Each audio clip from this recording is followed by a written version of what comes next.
No DQ Galaxy. We are live with a recap of Friday Night SmackDown for January the 20th, 2023. Shout out to everybody watching this live or on demand. I do have to shout out the early birds: Ken, Terminated DQ, Walter Cruz, Ryan Dempsey, Joey Perez, Jason, Jacob, Eric, CC Drink, Tick Tat Tat, Michael Wayne, Shane Bannon. Thank you all for tuning in early. Much appreciated. Now, let's get into this recap. The Royal Rumble is just over a week away.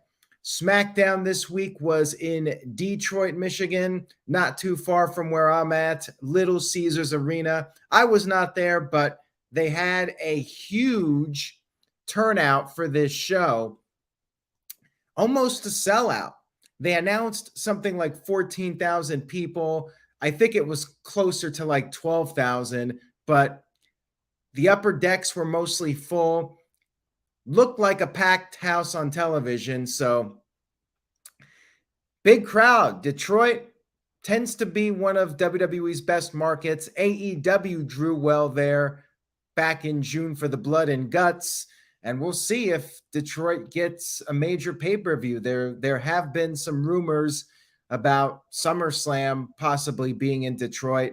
Time will tell if that's where SummerSlam ends up going or not. But it's been a long time. I think it's been like 6 years since Detroit got a pay-per-view / premium live event. Now, anyways, we had the Bloodline arriving. Sami Zayn went for a fist bump with Roman, but Roman turned him down. And then we had a tag team match. The theme of this SmackDown was the tag team tournament to determine the Usos' future challengers. Now, I'll just say this right off the bat. I would be more interested in this tournament if it was determining the Usos' opponents for WrestleMania. But my feeling is the winning team is just going to face the Usos at Elimination Chamber or worse on a random episode of SmackDown. So therefore, I personally consider it filler. Matches were good, especially the first match. Sheamus and Drew McIntyre, the banging bros, up against the Viking Raiders. By the way, Viking Raiders were paying tribute to Jay Briscoe and the Briscoe brothers. They had Dem Boys armbands, and actually several people throughout the show, Kevin Owens and others, were wearing armbands. Michael Cole did, in fact, reference Jay Briscoe, brought up that he passed away, and offered condolences. So very classy by WWE to acknowledge Jay Briscoe, considering that he never set foot in a WWE ring. So anyways, this was the best match of the night. This was the best tournament match and best match of SmackDown. And you had them brawling on the outside of the ring. Eric and Ivar got in plenty of offense. They worked over Sheamus for a while. McIntyre got a hot tag, hit a Michinoku driver to Ivar, but Ivar kicked out, and then the Raiders gained control for a while. Sheamus got back in there. And after the commercial break, Sheamus was going for the bro kick, but Sarah Logan, whatever her name is now, she got up on the apron. Eric took advantage, tagged in Ivar. Ivar hit the big splash, but Sheamus kicked out. And then they double-teamed Sheamus some more. Sheamus fought back. And then Drew McIntyre came in with the Claymore, took out Eric, and Sheamus pinned Ivar with the bro kick. Strong match here to open up the show. Shout out to JDP_9 who's watching on Twitch. Thank you to everybody watching, whichever outlet you're using. But I would ask anybody not watching this on YouTube to please consider subscribing and youtube.com/Aaron Rift No DQ. We got predictions coming up, and I do want to announce Saturday night, January 21st, 8 p.m. Eastern, I am going live with a special edition of No DQ&A video. First live stream Q&A of 2023. I will be answering any wrestling questions, but the focus will be 30 years of Monday Night Raw. So feel free to send me questions, nodqmisc@gmail.com. And of course, feel free to super chat questions for the live stream. My preference would be Raw questions celebrating 30 years of Monday Night Raw. So make sure you guys tune in for that, 8 p.m. Eastern, 5 p.m. Pacific, Saturday night, special prime time, No DQ&A live video coming up. Thank you all for tuning in advance, and of course, it'll be available on demand as well. Backstage, Sami Zayn met with Roman Reigns, wanted to make sure things were cool, but Reigns was pissed off. He wanted to know what the truth was, and Zayn said, yeah, he was a little disappointed that he had Kevin Owens beat on last week's SmackDown, and he thought about what Kevin Owens said, that Roman Reigns is just using him, and he thought for maybe a split second, but before he could finish his sentence, Roman Reigns told him to get out. Trouble in paradise. The plot thickens. We had LA Knight come to the ring for a match. The Bray Wyatt logo was on the Titantron, and he cut a promo calling Bray Wyatt a lunatic, not knowing who he is. 1 week, he's not Uncle Howdy. 1 week, he is. And LA Knight made short work of his opponent, just a random guy. And once again, the logo was flashing on the screen. Then we had the return of the Firefly Funhouse. We had the whole cast and crew dusted off, including Rambling Rabbit, who did LA Knight's catchphrase, said he's cool with LA Knight, but said he's afraid of the dark. He's afraid of this pitch black match. And Bray Wyatt said that Rambling Rabbit should be afraid of the dark. And also questioned who names their son Los Angeles Knight. I need to know, what did you guys think of this return of Firefly Funhouse? I was a little surprised, but at the same time, I'm wondering, like, really, we're going back to the past now? I feel like the Firefly Funhouse was done. That was the end of it. Does this mean the Fiend is coming back now? Like, I was cool with what we had before with Bray Wyatt over the past couple months, and now they're bringing back the Firefly Funhouse. Last week we had the old school Bray Wyatt, so it's really a lot. They're pretty much running through Bray Wyatt's entire WWE shtick, everything that he's done over the years.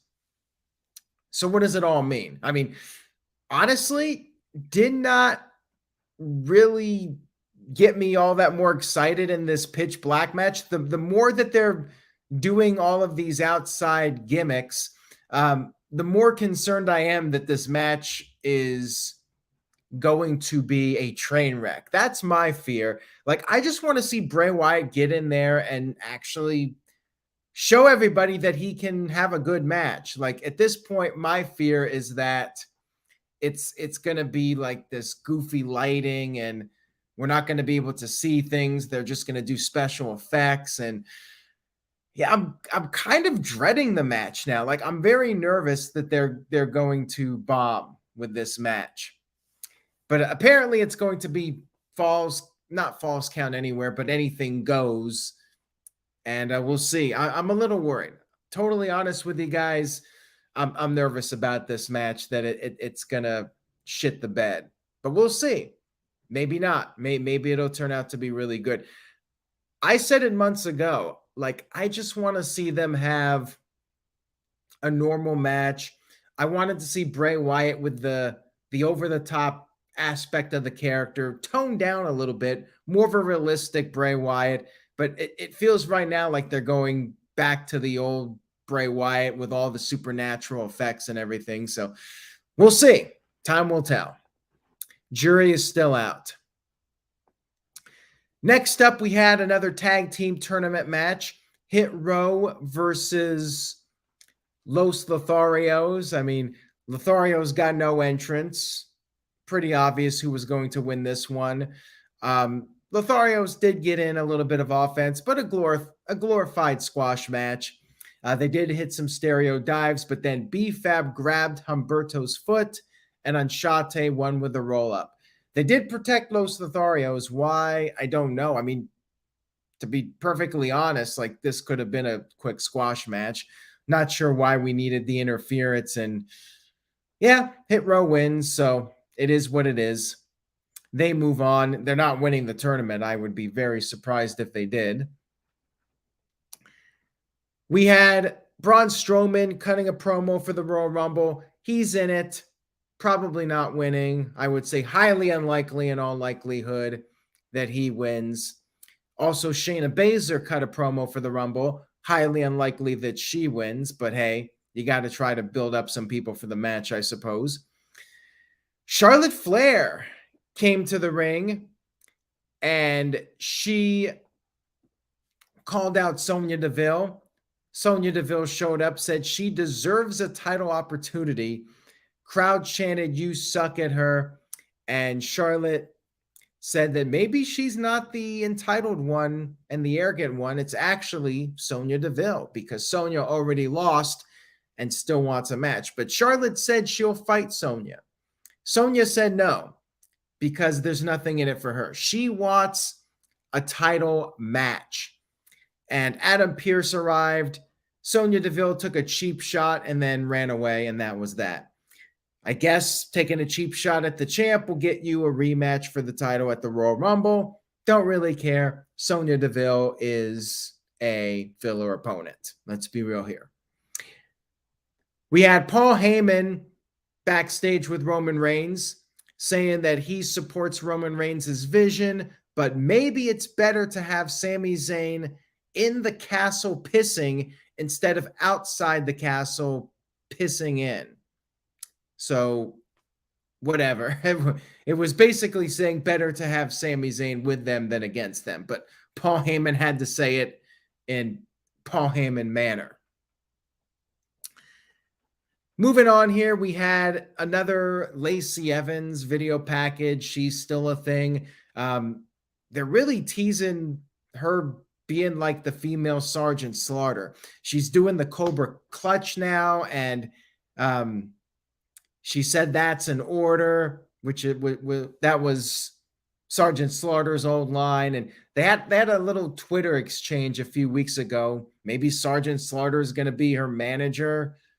Still don't think anybody's going to care about her, quite frankly. And Walter Cruz sent in a $5 super chat. Thank you for that, Walter. Much appreciated. Says, Lacey Evans will be the most underwhelming surprise entrant in Rumble history. Anyways, please share this video. Hashtag feel merchy and hashtag stick to my shtick. I appreciate that very much, Walter. And I agree with you. Lacey Evans showing up, crickets. I mean, at this point, they did all they could with her, but she's not going to get over at this point. I really don't think so. I think they're wasting their time, quite frankly, with all due respect to her. Adam sent in a $5 super chat. Thank you for that, Adam. Much appreciated. Says, I know you're in WWE mode, but was there any update with Jeff Hardy's court case? He was supposed to be in court Thursday the 18th. I believe they're moving forward with it, but Jeff Hardy's lawyers, they are the masters at stretching things out.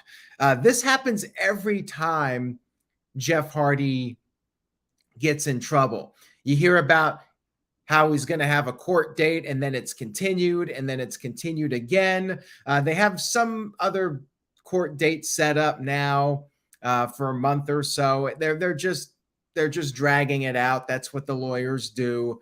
So that's where it stands. Like it's just moving at a snail's pace, and that's done by design. That's what the lawyers are doing, just to drag it out. So the prosecutors are basically like, well, you know what? Let's just do a plea deal here and whatever, stop wasting everybody's time. But that's what it is, it's what the lawyers do. They're playing games at this point. But they do that every time Jeff gets in trouble. Just look back at all the history of his arrests. Adam sent in another $5 super chat. He says, thank you for answering the question, and says, do you think The Rock is going to be in the Rumble?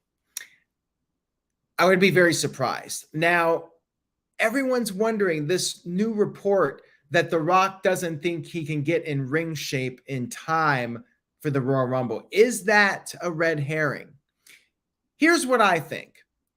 Monday on Raw, we have this big ceremony with the Samoans to acknowledge Roman Reigns.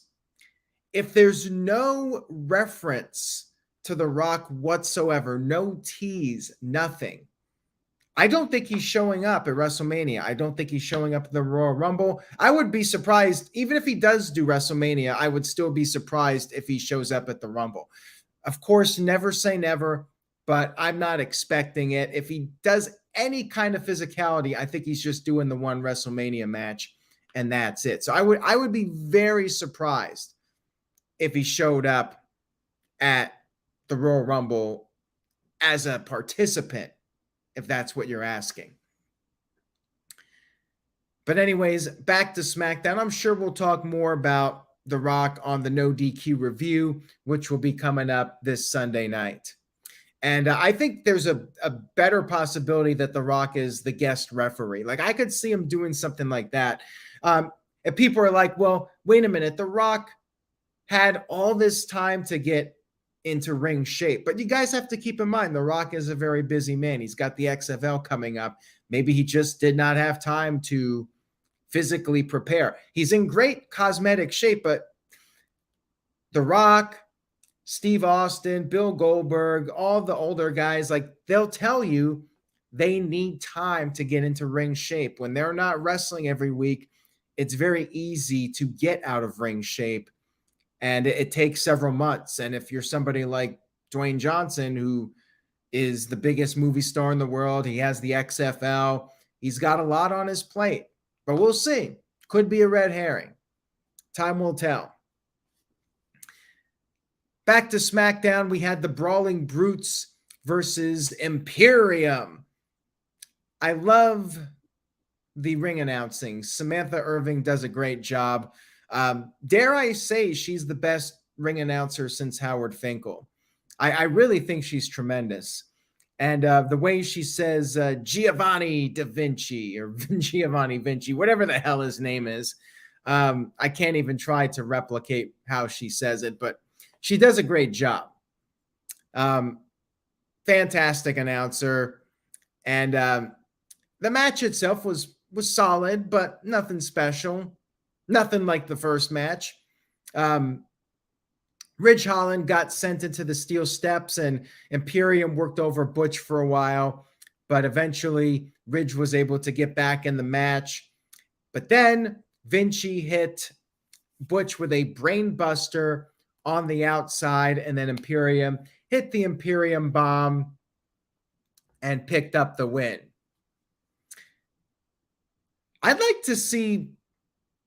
I would have liked to have seen Brawling Brutes versus McIntyre and Sheamus in the finals, but that's not going to happen. Will probably be Imperium based on how these brackets played out, which, I mean, I think Sheamus and McIntyre are going to win and they'll get their rematch. That's what I'm expecting at this point. If I had to make a bold prediction on this,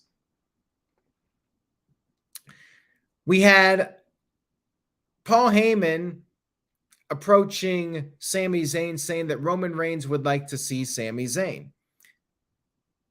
Then we had a video package hyping up Raw's 30th anniversary. the greatest effing night of my life, whatever that song is called. Good package showing the history of Raw. And they have a full lineup of names. You can check out the full list over on NoDQ.com. Hulk Hogan's going to be there because we remember all the classic Raw moments involving Hulk Hogan. I mean, he had a few, like being dragged backstage by The Undertaker on the motorcycle. I remember that one. Classic Hulk Hogan Raw moment. Or Shawn Michaels super kicking him. I guess Montreal, the night after WrestleMania 18, he got that huge pop that would not stop. So yeah, Hogan's had a few legit memorable Raw moments. Ric Flair's going to be there. So all of the guys that aren't really known for being stellar human beings are going to be there. And the usual, like IRS, Ted DiBiase, they were part of the early years of Raw, I suppose, but more so like pre-Monday Night Raw. Still no Ken Shamrock, which is very disappointing in my opinion. We had a Karrion Kross promo to hype up his match with Rey Mysterio next week. He's also going to be in the Royal Rumble, not winning, but he will be there. And then we had Legado del Fantasma versus Maximum Male Models. The male models are not winning this damn thing. Another match that was basically a squash. MMM did do a little bit of posing, but then Legado got the win. They double-teamed Mansoor and scored the 1-2-3 victory. And yeah, not much to say about it. Glorified squash match. The Torvik 23 sent in a $5 super chat. Thank you for that. Much appreciated. Says, speaking of Sheamus, will he ever win the IC title to finally become a Grand Slam champion? If so, when do you think he should win and against who? Well, he could beat Gunther. I still think somebody like Braun Breaker should come in and beat Gunther like 6 months to a year down the line. I think Gunther should hold the title for then. Sheamus winning would be a nice story, but I don't think now is the time for it. I think that somebody else would be a better fit to beat Gunther for the IC title.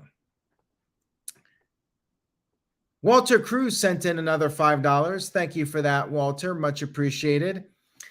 And yes, Ryan, I'm pushing Ken Shamrock to return, just like I've been pushing Naomi for the Bloodline. Things that are going to never happen for $500, Alex.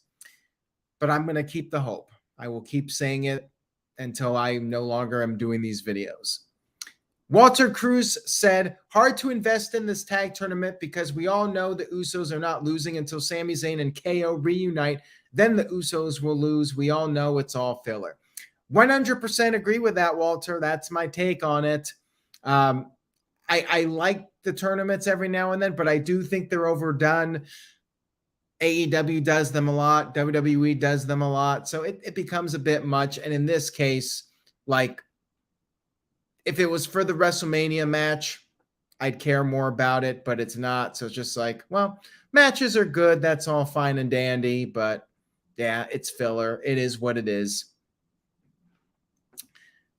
The first match was really good though.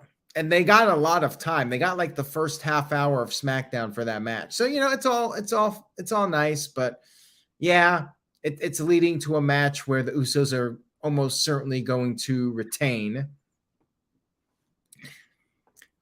We had Sami Zayn meeting with Roman Reigns backstage, and Reigns said once again he has a temper and said that that's what the wise man Paul Heyman is for, to help out with that anger, and said that Sami Zayn just wanted clear communication. Sami's a perfectionist. He respects that. And Zayn said he'll do whatever Reigns needs. So Reigns told him to find the Usos, get the cars ready, get the jet ready so they can leave the building as soon as the contract is signed. Then we had the contract signing, which anybody that's watched me on YouTube for the past several years knows it let her grade down. I'm not a fan of the contract signings. You've already advertised the match. Why do you have to make it official? Like, do the contract signing first, then start advertising the match. Just something that bugs me. Maybe it's irrational because it's wrestling and you shouldn't care about logic, but I do, damn it. I care about logic. And I think it's easy to do the contract signing first if you're going to do it at all. And we've talked about this on the No DQ review, this comment here about who will ultimately buy WWE. At this point, Friday, January 20th, I'm sticking with my original prediction, and that's Comcast. As I said on the No DQ review, I think that Comcast already has something invested with WWE, with Monday Night Raw being on USA Network. So to me, it makes sense for them to just go all in with WWE at this point. Comcast is my front runner. Then maybe Endeavor. Saudi Arabia might be number 3. One of those 3. Disney, I'm not expecting at this point. ESPN, probably not. I feel like Disney, as JDP on Twitch said, Disney is maybe a wild card at this point. Building Nexus sent in a $2 super chat. Thank you for that. Much appreciated. Says, could Sami Zayn and KO versus the Usos main event night 1 of WrestleMania? Interesting. I like it. Unless WWE's doing the Roman Reigns versus Cody Rhodes and then Roman Reigns versus The Rock on night 2 type of deal.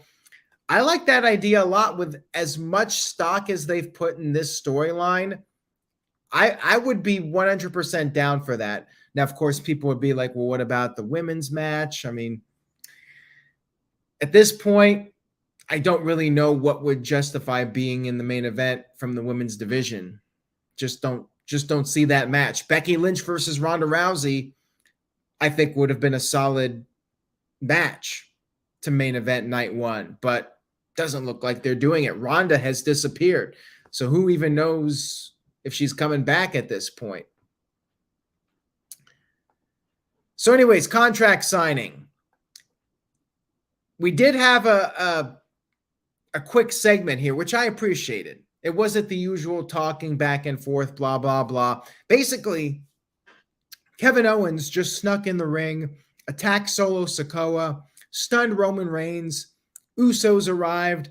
Owens fought them off. And then he hit the pop-up power bomb to Reigns, put him through the table. That table has a family, damn it. Table breaks, which is a contract signing staple, but hey, at least they got the talking out of the way and the segment moved along pretty quickly. So the contract was signed, Sami Zayn arrived, and then Kevin Owens fled through the crowd. And that was the end of SmackDown. The contract has been signed for the Royal Rumble. Show was not bad. Some filler, the tag tournament, kind of filler. Good crowd. Detroit brought the heat. And I hope they get the pay-per-view. I hope the rumor's true for SummerSlam. I mean, I would probably go if SummerSlam was in Detroit. Didn't have to fly or anything. Would be nice for a change to just be able to drive to a major show, 35 minutes. That'd be pretty nice. Has been a while. Like back in the day when I was in Los Angeles, I could drive to the Staples Center, be there in less than an hour. That was nice. And apparently there was a comment here about Sami Zayn's name being on the contract. I did not catch that, but I'm curious to see what happens next with this storyline. I mean, Roman Reigns versus Kevin Owens, we all know Owens ain't winning, but They could throw in some kind of curve here with Sami Zayn to build up that storyline at least. So anyways, I give the show B-. Decent SmackDown, not great.